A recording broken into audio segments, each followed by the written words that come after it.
തദ്ദേശ തിരഞ്ഞെടുപ്പിനുള്ള കരട് വോട്ടർ പട്ടികയിൽ വ്യാപക പിഴവുകളെന്ന് പരാതി. കോഴിക്കോട് കോർപ്പറേഷനിൽ കൗൺസിലർ ഉൾപ്പെടെ 460 പേരുടെ വോട്ടുകൾ തൊട്ടടുത്ത വാർഡിലാണ് തെറ്റായി രേഖപ്പെടുത്തിയിട്ടുള്ളത്. വോട്ടർ പട്ടികയിലെ പിഴവുകൾ തിരഞ്ഞെടുപ്പ് അട്ടിമറിക്കാനാണെന്ന് കോഴിക്കോട് DCC പ്രസിഡന്റ് പ്രവീൺ കുമാർ ആരോപിച്ചു. അടിയന്തര ഇടപെടൽ വേണമെന്ന് മുസ്ലിം ലീഗ് ജില്ലാ പ്രസിഡന്റ് MA റസാഖ് ആവശ്യപ്പെട്ടു. എൻ്റെ വോട്ട്, എൻ്റെ വാർഡിലെ മുൻ കൗൺസിലർമാരുടെ വോട്ട്, എല്ലാവരുടെ വോട്ടും മാറിയിട്ടുണ്ട്. അപ്പോൾ നമുക്ക് പരിചയമുള്ള ആളുകളെ വെച്ച് നോക്കുമ്പോഴാണ് ഈ 460. ഒട്ടേറെ അഡ്രസ്സ് കണ്ടുപിടിക്കേണ്ട ആളുകൾ വരുമ്പോൾ നമുക്ക് എണ്ണം തന്നെ പറയാൻ പറ്റില്ല. കല്ലായി വാർഡിനെ സംബന്ധിച്ച് ഞാൻ പറഞ്ഞത്, കോഴിക്കോട് കോർപ്പറേഷനിൽ ഇത് വെച്ച് നോക്കുമ്പോൾ കോർപ്പറേഷന്റെ സ്ഥിതി എന്തായിരിക്കും ദൈവത്തിന് മാത്രമേ ഉള്ളൂ. കാരണം നമുക്ക് ഒന്നും പറയാൻ പറ്റാത്തൊരവസ്ഥയാണ്. ഞങ്ങൾ ഇന്നൊരു പ്രാഥമിക പരിശോധന നടത്തിയപ്പോൾ കഴിഞ്ഞ തെരഞ്ഞെടുപ്പിൽ വോട്ട് ചെയ്ത ഇപ്പോൾ സ്ഥലത്തുള്ള നിരവധിയായ UDF വോട്ടുകൾ അതിൽ നിന്ന് തള്ളപ്പെട്ടിരിക്കുന്നു. പിന്നെ ചില ആളുകളുടെ വോട്ടുകൾ അടുത്ത വാർഡിലേക്കാണ്.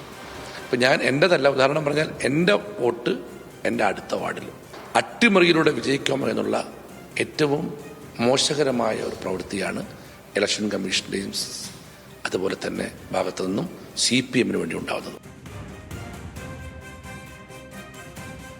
പത്തനംതിട്ടയിൽ കൂടുതൽ വിവരങ്ങളുമായി രതീഷ് വാസുദേവനാണ്. രതീഷ്, തയ്യാറാക്കിയ റിപ്പോർട്ട് കാണാം. തദ്ദേശ തെരഞ്ഞെടുപ്പിന് മുന്നോടിയായി കരട് വോട്ടർ പട്ടിക പ്രസിദ്ധീകരിച്ചിരിക്കുകയാണ്. ഈ വോട്ടർ പട്ടിക സംബന്ധിച്ച് വലിയ തരത്തിലുള്ള ആക്ഷേപം ഉയർന്നിട്ടുണ്ട്. വലിയ അട്ടിമറി ഈ വോട്ടർ പട്ടിക പ്രസിദ്ധീകരിക്കുന്നതിൽ ഉണ്ടായി എന്നാണ് UDF ആരോപിക്കുന്നത്. കോഴിക്കോട് നിന്നും അത്തരത്തിലൊരു പരാതി ഉയരുന്നു. മുസ്ലിം ലീഗും കോൺഗ്രസും അത്തരം പരാതികൾ ഉയർത്തി തെരഞ്ഞെടുപ്പ് കമ്മീഷന് പരാതി നൽകിയിട്ടുണ്ട്.